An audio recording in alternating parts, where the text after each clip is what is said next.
Hello, my beautiful friends. I have had a request for how I eat in a day, or what I eat in a day.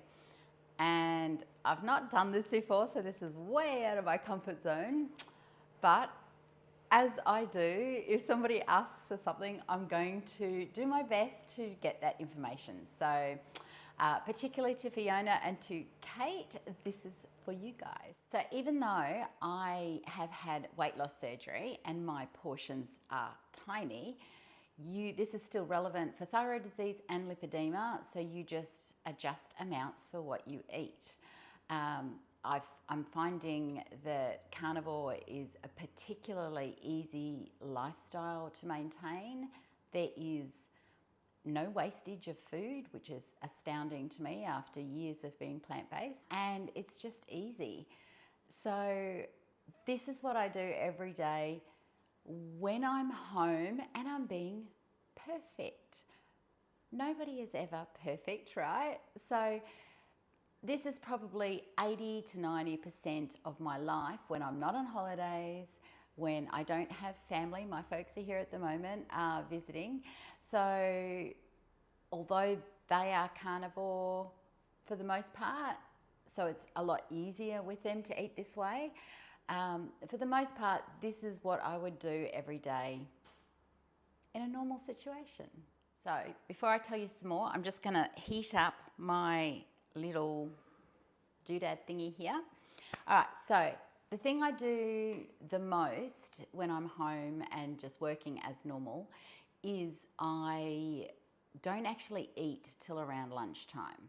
I've not done intermittent fasting over the years on purpose because I've read things about lower calories causing issues with thyroid disease.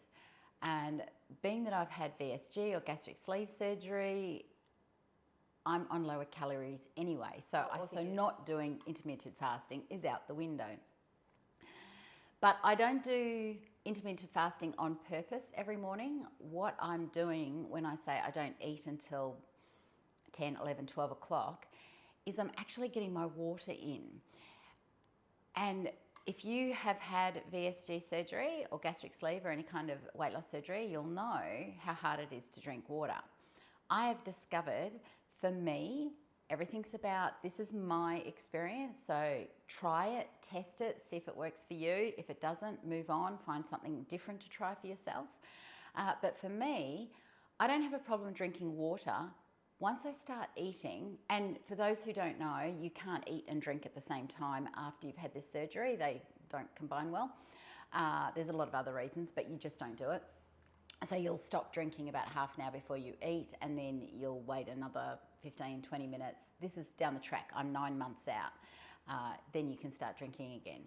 But I find that I can't, once I start eating during the day, I just don't want the water. And it's like, oh no, and it's easy for me to go, yeah, I just won't have it, right? So what I do now and how I fell into this kind of intermittent fasting lifestyle is that for the most part, if I'm home, everything's normal, I actually drink 1.5 litres of water before I start eating. Then for the rest of the day, if I don't drink or if I only have a cuppa or something like that, it doesn't matter. I've gotten in 1.5 litres to start with. So that is actually why I don't start eating till that time. So some days that might be as early as 10 o'clock, 9 o'clock. Other days it may not be till 12 o'clock, but if I kind of stick to that routine of not letting myself eat until I've had my water, sometimes I can get it down pretty swiftly. So that's why I do that. Now, again, about being perfect, I'm just checking my thing because it's heating up here. I'm not perfect. Nobody's perfect. So some days that water may look like 2 coffees. Some days that water may look like 1 cup of water, 1 cup of coffee, and nothing else. So this is an ideal to aim for. And there are many days in a row, especially if I'm working in a routine, where I will do that, no problems. So you do you.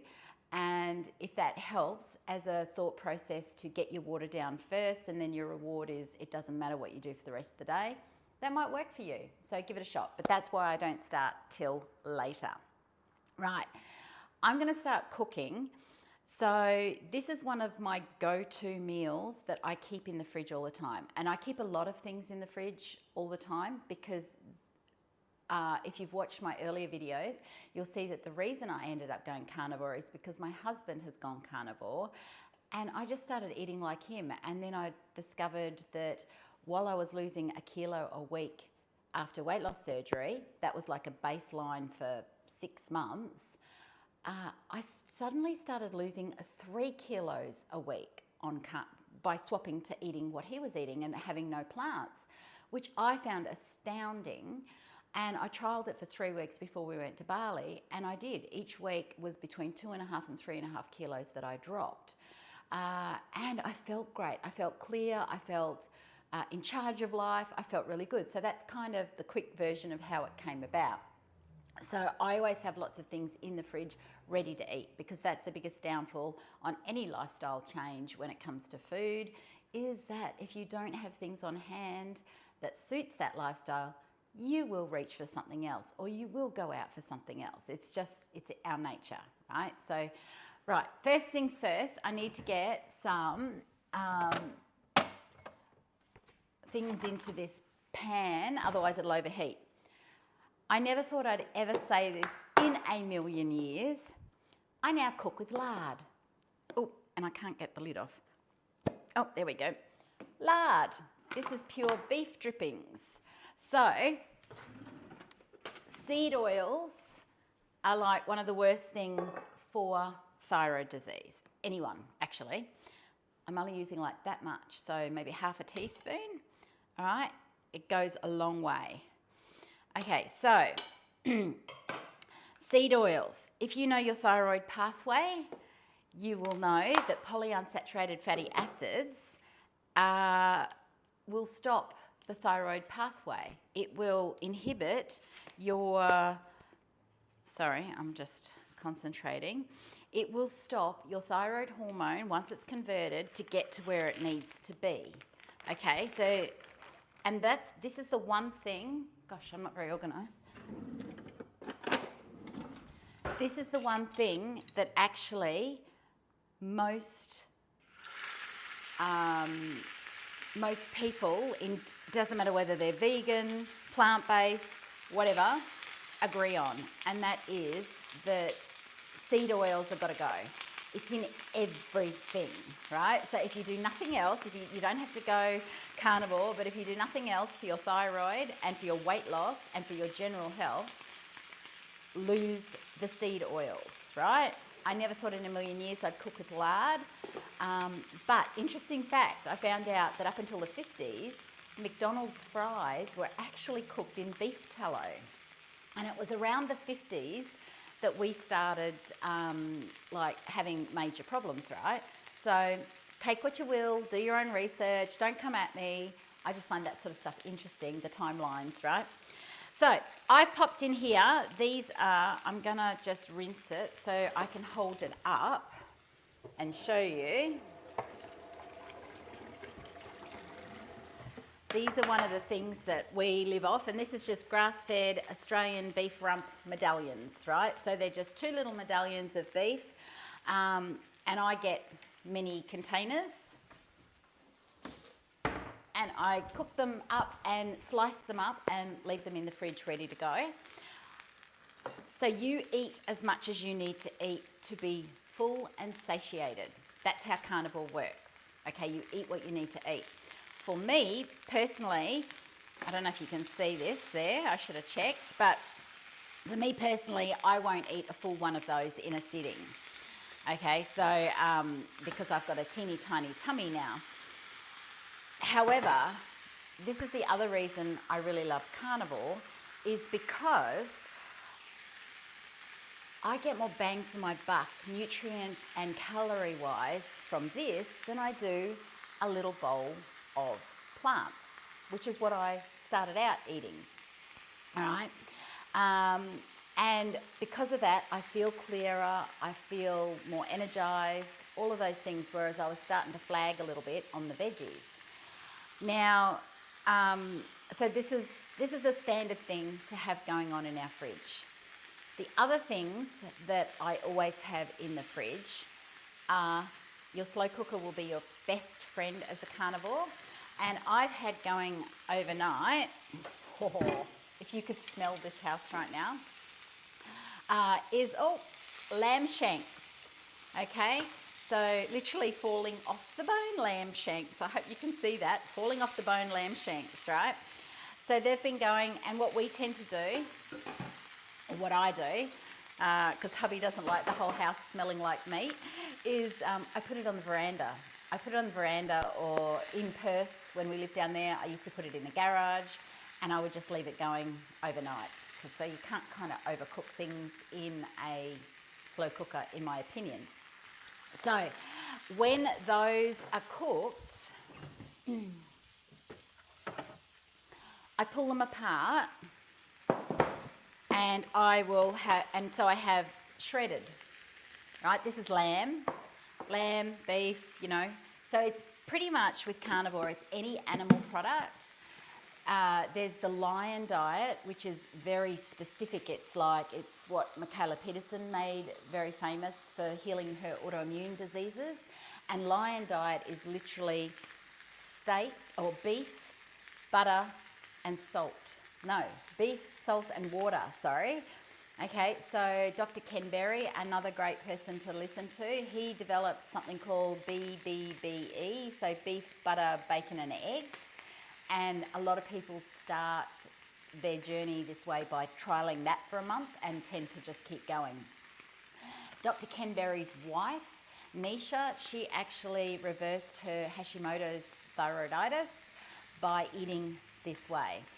I can't test that for myself because I reversed my antibodies for Hashimoto's 10 years ago when I studied naturopathy and clinical nutrition. So I already had that under my belt.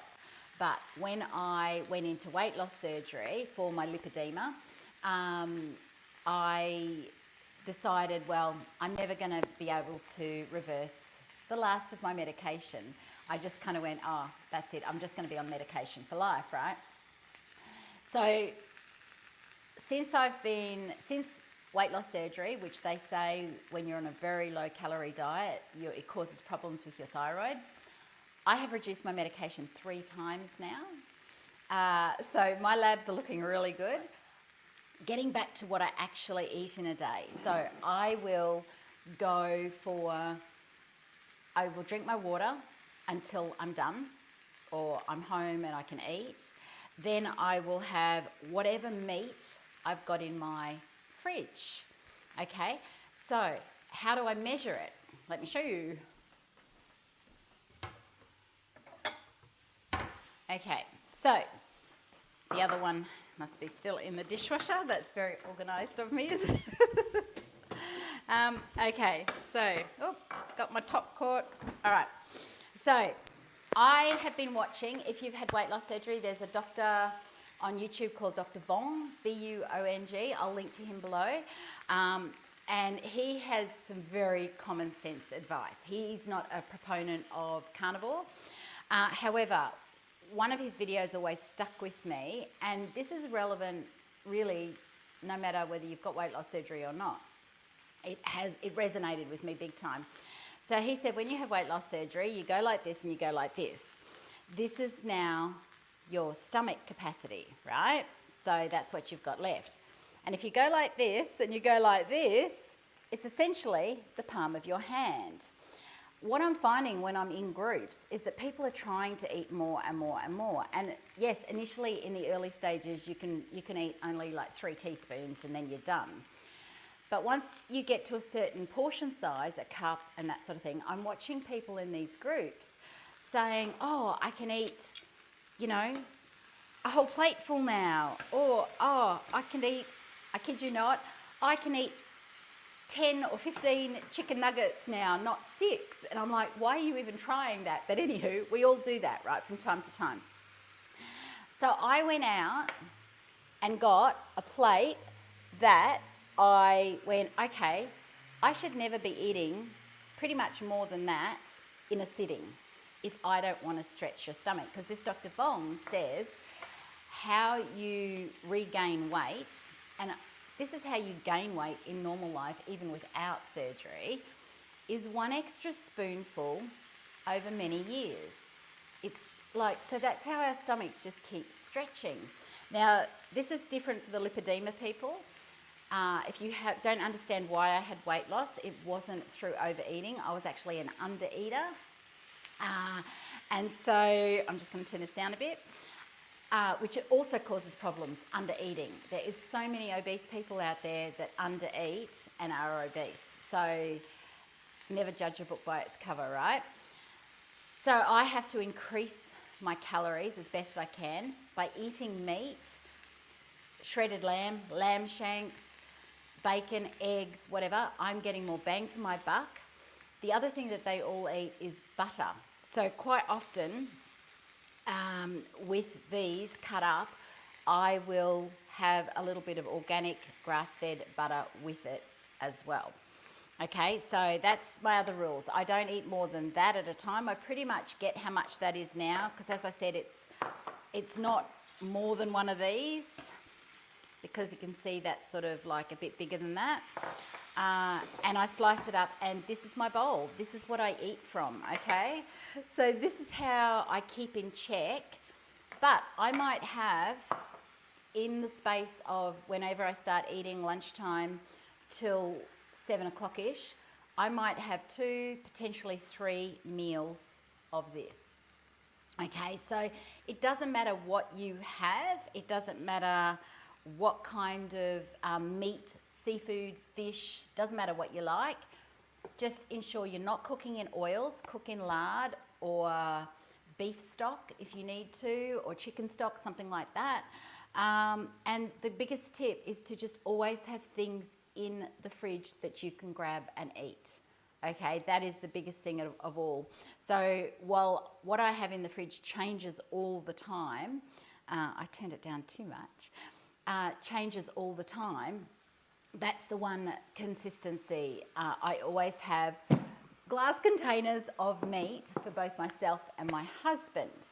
Okay, so here's the other thing. For those of you who are doing this with hubbies, is he gets home from work, he's starving. We don't have anything pretty much in the house that isn't either keto or carnivore, because what I do with him is when he's like, I need something, keto will be the treat. Okay, so that's where we'll add in cheese and nuts. All right, but if we can, we will stay clear of all of those. So there's a few things that you can do. It's processed food. However, if it keeps you in the lifestyle of, oh, I can keep going, it's fine, in my opinion, right? This is all about doing what you need to do to keep going. So this is almost cooked. So what I do, in case you don't know how to cook these sorts of things, I never assume anymore. I put a tiny bit of water in here, and then I leave it in there like an oven. So, and that's just the way I like it. If you're a great steak cooker, then do it the way you do it, right?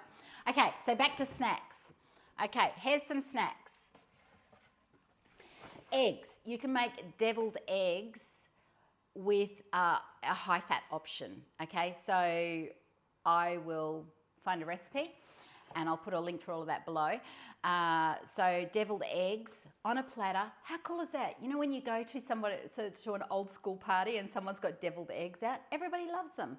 So that's a great snack to have ready to go in the fridge. And when I do that, I'll do like a dozen because they go really quickly.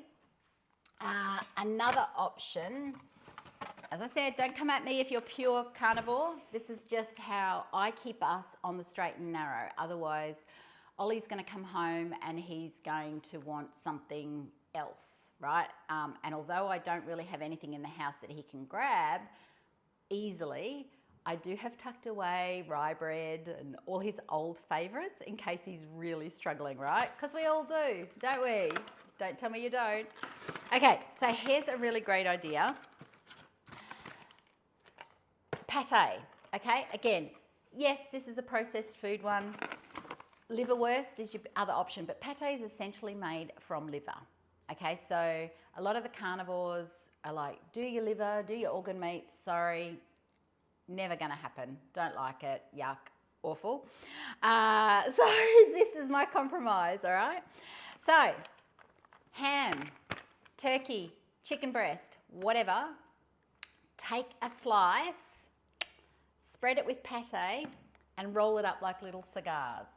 Okay, I will do a container like that sometimes and keep it in the fridge, and when he gets home from work, he can have a few of those. Because it does, once you're on carnivore, you lose your hunger. And if you're carnivore after VSG, you're not hungry anyway. So it's just something to get you by if you're feeling it, or if you've got friends coming over that aren't carnivore, they'll think this is amazing. I can guarantee you. Okay, so the other thing that you can wrap,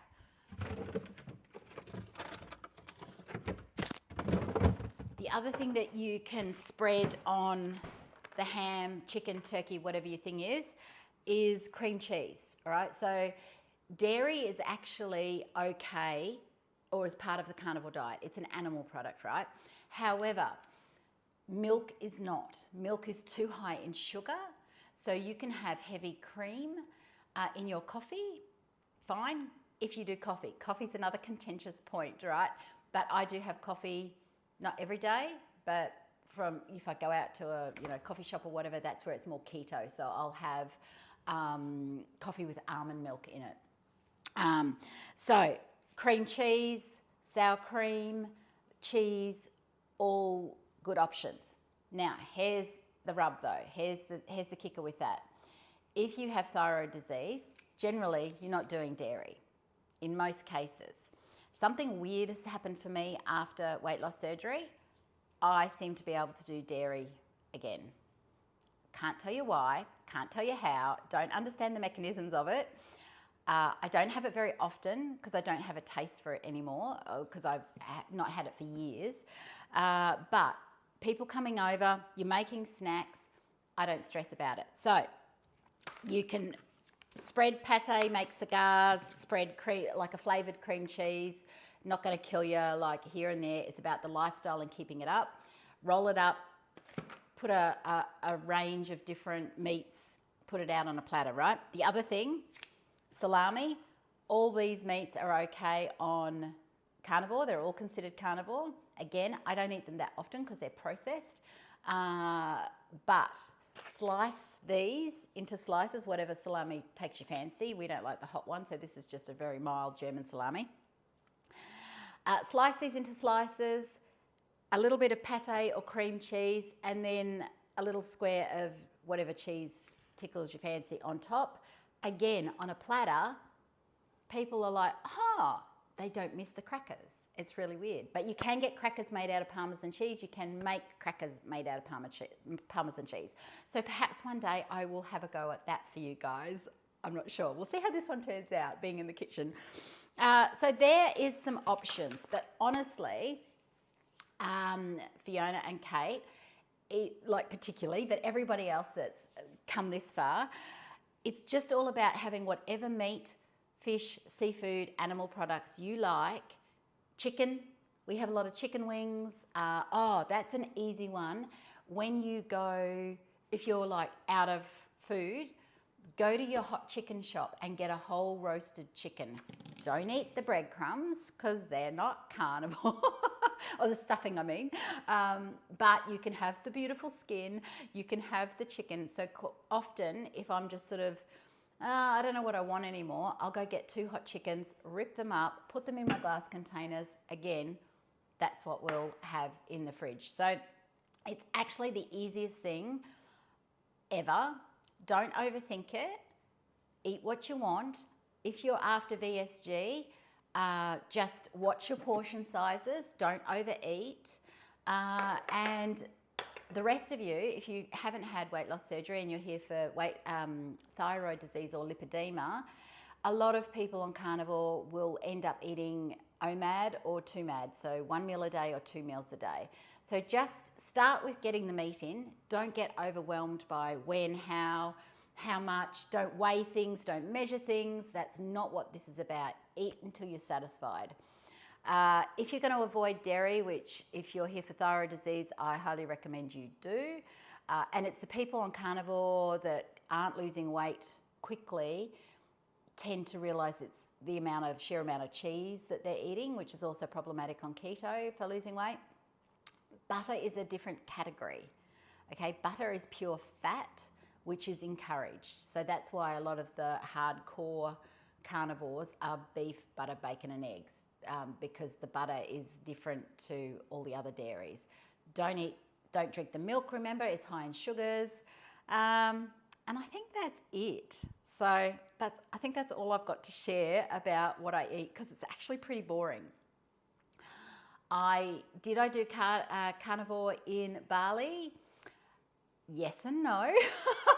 I will do another video on that because that'll be longer and I will show you what I ate there. But it is actually the easiest thing to keep up overseas, because everywhere you go, like Bali, there is satay sticks, there is steak, there's meats everywhere, there is bacon and eggs for breakfast, right? So, you know, every morning at one of the hotels we stayed at, I ordered an omelette with eggs, ham and cheese. I had that every day. It was holidays. That's why I was eating cheese. Okay, so that's it from me today. I hope you found this useful and I hope this answers your questions, particularly for Fiona and Kate. Hit me up with any more questions you have. Anyone else watching this from a thyroid disease perspective, lipedema disease perspective, if you have any other questions that I can point you in different directions of people that haven't had VSG surgery, or this is okay with you, let me know below. I think that's it. So I want you all to have a great day. Reconsider how you're eating and whether or not it is helping you. If you've done something the same for many, many years and nothing's changing, perhaps it's time to really kick it up and do something the complete opposite, okay? Right, that's it from me. And just remember, nobody is as interested in your health as you are. So take care of you. Bye.